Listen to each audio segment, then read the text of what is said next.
Halo teman-teman, halo semuanya. Bagaimana kabarnya teman-teman? Kita doakan selalu ya, supaya diberikan kesehatan, diberikan rezeki yang cukup, dilancarkan segala aktivitasnya. Amin, amin, amin. Ketemu lagi dengan saya teman-teman di Rayudi Channel. Video kali ini saya mau bahas mengenai master kopling ya, atau permasalahan kopling pada mobil manual. Jadi buat teman-teman yang kepengen tahu ya masalah-masalah seputar kopling ya pada mobil manual, simak aja video ini. Dengan harapan saya ya, penjelasan saya ini nanti bisa teman-teman nyambung, supaya nanti teman-teman punya bekal ya. Kalau yang masih awam ya kan, barangkali yang menonton kan masih awam ya mengenai mobil. Nah jadi teman-teman simak aja sebagai pengetahuan, dan kalau teman-teman mau serius bisa teman-teman juga nanti mengerjakan sendiri ya. Nanti ikuti aja video-video di channel YouTube saya teman-teman, udah saya buat banyak di situ ya seputar dunia otomotif ya. Saya sudah bahas banyak, jadi teman-teman silakan menonton saja. Nah, jadi teman-teman di sini saya akan menjelaskan seputar master kopling ya. Nah, jadi kalau teman-teman punya mobil ya, saya ambil contoh ya. Contoh ya, misalnya mobil teman-teman tuh Toyota Kijang, misalnya Kijang Super, Grand Extra ya kan. Itu memakai master kopling ya. Jadi ada dua master koplingnya, ini sebagai contoh ya.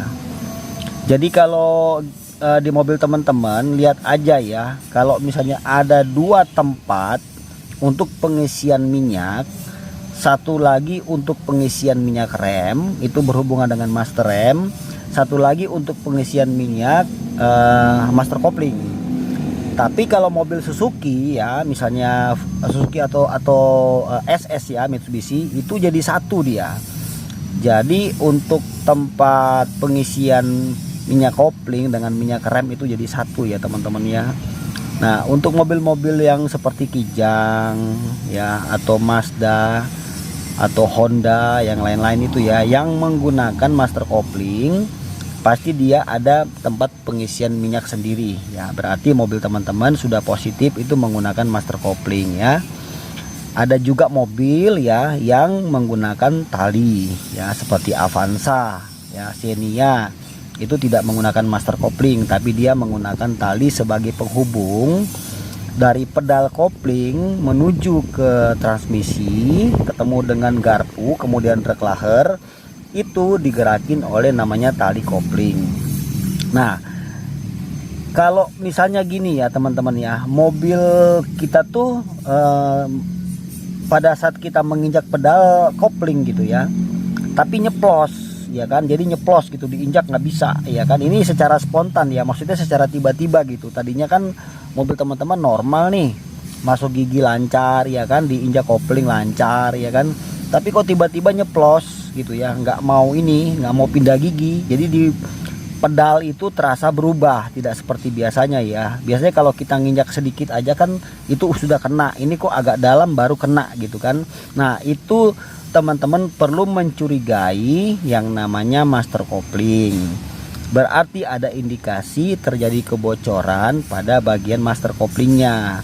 Nah pada umumnya kebocoran itu terjadi disebabkan karena di dalam master kopling ini sebagai contoh ya teman-teman ya, ini untuk master kopling bawah yang nempel dengan transmisi ya, atau dengan mesin di bawah itu, ini yang di atas ya. Nah dua-duanya ini tuh ada seal di dalam. Nah ini nih karet seal maksudnya ya. Nah ini kan yang bawah nih, jadi susunannya gini ya teman-teman ya. Dia kalau kita buka, ini udah saya buka kan ya, nanti di sini tuh ada per masuk seperti ini. Nah kemudian nanti kan dia masuk begini nih. Nah jadi di sini tuh ada karet seal. Nah jadi kalau misalnya yang saya bilang tadi ya, pedal kopling berubah tidak seperti biasanya, kemungkinan terjadi bocor. Umumnya itu bocor yang umum ya, rata-rata itu master kopling bawah. Jadi ada di bawah, di dekat dengan transmisi yang nempel langsung menuju ke garpu dan kemudian ke reklaher. Nah, jadi biasanya itu dia terjadi kebocoran pada seal, karet seal ini ya. Ini umum ya teman-teman ya. Nah, jadi kalau misalnya teman-teman mobilnya itu mengalami kebocoran, kemudian master kopling ini pas ditanya harganya mahal nih bang kalau beli komplit utuh. Ini kan utuh ya, komplit, apalagi kalau original part gitu ya, barang asli, mungkin kan ratusan ribu ya harganya. Nah, teman-teman bisa membeli karetnya kayak gini, ini karet sealnya ya, itu ada jual dan itu harganya masih terjangkau. Tapi perhatikan bagian di dalam sini ya.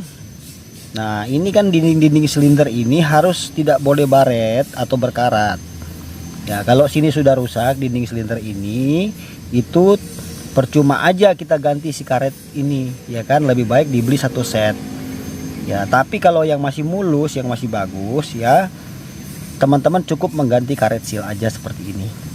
Nah, jadi itu kalau kita mau menganalisa atau mau mencari tahu kalau misalnya master kopling atau maksudnya pedal kopling berubah gitu ya.